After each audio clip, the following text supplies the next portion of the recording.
I call the honourable member for Kooyong. Well, thank you, Mr Deputy Speaker. I have a great privilege to speak on this MPI, and I was going to start by speaking about our economic record, but the Leader of the Opposition raises the issue of multiculturalism. And I want to say that on this side of the House, we are pleased and proud that the first Indigenous member of the House of Representatives is our colleague, Ken Wyatt. We on this side of the House are proud that if we won every seat at the last election, the most common name in the party room of the coalition would have been UN. And we are proud on this side of the House that I, the member for Kooyong, are the first ever Jewish Liberal member of the House of Representatives.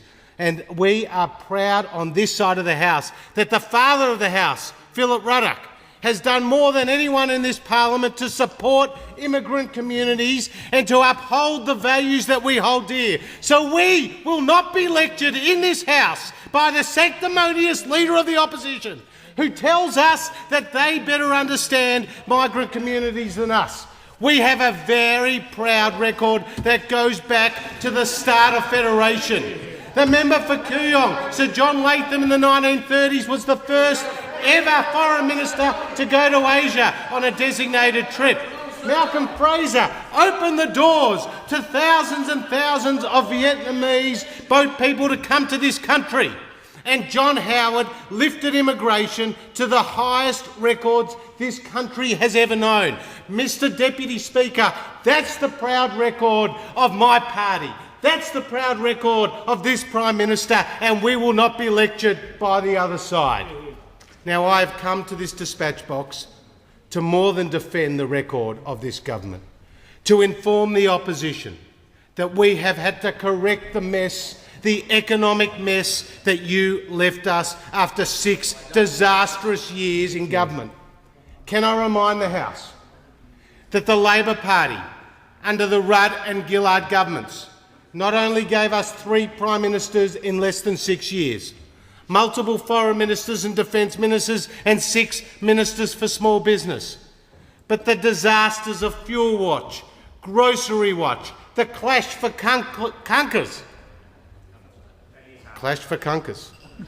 The overpriced school halls, the Pink Bats disaster, and record debt and deficit. That's your legacy of 5.5 years in government. $667 billion over the coming decade of debt. That's the equivalent of $23,000 for every Australian man, woman and child.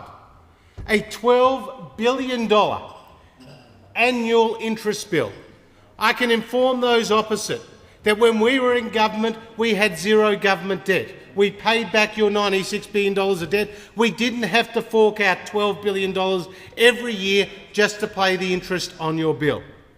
And that's the equivalent of more than 12 teaching hospitals every year that could be built around Australia. That's more than the East-West Link. That's more than the National Disability Insurance Scheme. And that's just the price on your debt. And what is more, under your government, under the previous Labor government, we had more than 200,000 unemployed. Those on this side of the House would know that the long-term unemployed, people who are unemployed for more than 52 weeks, more than doubled, around doubled under the past Labor government. That youth unemployment went from 19 to 27%, that 1 in 10 jobs in manufacturing was lost. That childcare clinics and GP super clinics and the trade training centres were always promised but never delivered. Now, Mr Deputy Speaker, I want to tell you what the 10 priorities have been for the Abbott government in just the 6 months we have been in. Number 1 has been paying back the debt. We have more than $20 billion in savings that is sitting before the Senate. We have commissioned Tony Shepherd to produce a commission of audit which will allow us to go about fixing the fiscal mess that you left us. Second, we are on about reintroducing the Australian Building and Construction Commission, which is a cop on the beat. which in 2004, there were 224 days lost for every 1,000 employees due to industrial disputation. But just 2 years later, in 2006, as a result of the ABCC, that was cut from 224 to just 24 days. It was a $6 billion annual productivity dividend to the Australian people. And we're also about having the Royal Commission into union malfeasance, because we need to get to the bottom of that mess. The third priority for us, Mr Deputy Speaker, is about serious tax reform and abolishing the punishing carbon tax and the mining tax, which produces no revenue. In Western Australia, as they come before an election in the coming week, they know that if you get rid of the carbon tax and the mining tax, it will be a green light to investment in that state. And we are committed to serious tax reform and commissioning a white paper, because under Labor they had the Henry Tax Review, and the only recommendation they took up was the disastrous mining tax. Do you know in Australia we have 125 taxes, and just 115 of those taxes produce just 10% of the revenue? We have 10 taxes that produce 90% of the revenue. We're overtaxed at the different layers of government. We need genuine tax reform. And the fourth area where we're going to focus is on trade. And we have already got major steps forward with South Korea. And the Prime Minister's upcoming trip to South Korea will be an important stamp on that free trade agreement. And with Japan and with China, we're also proceeding abreast. Fifth, about infrastructure. This is going to be the infrastructure Prime Minister. $6.7 billion for the Bruce Highway, $5.6 billion for the Pacific Highway, $1.5 billion for the East-West Link in Victoria, and $1.5 billion for WestConnect. They are some of the major infrastructure spending proposals that we are going to carry through. 6, education. A major priority for us, because we have restored $1.2 billion that you ripped out of the school budgets.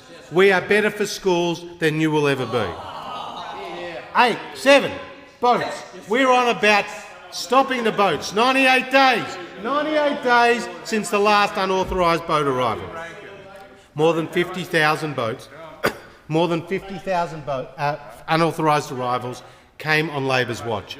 More than $11 billion was blown in the budget, and tragically more than 1,000 people lost their lives at sea. And as the Prime Minister told the House today, 4 detention centres have closed. 8, victims of terrorism. The Prime Minister has made it very clear that one of his first acts of coming into government was to ensure that victims of terrorism after September 10, 2001 would be able to accept a payment from the government. That was an incredibly important initiative by the Prime Minister. 9, the NBN. What a mess Labor Party left us with the NBN. Those on this side of the House know that nearly 6 years has passed. $7 billion has been spent, but only 3% of the NBN rollout has been completed. Shame on you, Labor Party.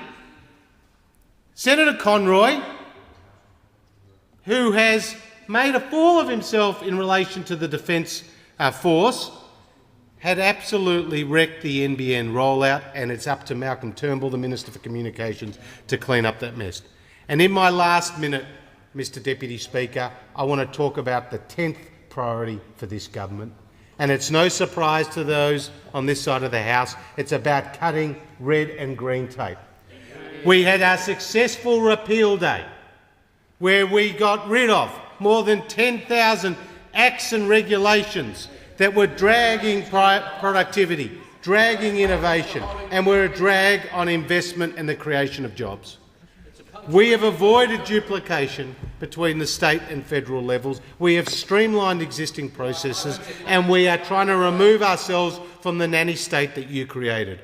We are determined to free up the private sector and the not-for-profit sector to do what they do best, to employ people and help those most in need. Mr Deputy Speaker, this government is a government of action, this government is a government with a proud record, and we will not be lectured by the other side, who gave us 6 of the worst years of government this country has ever seen.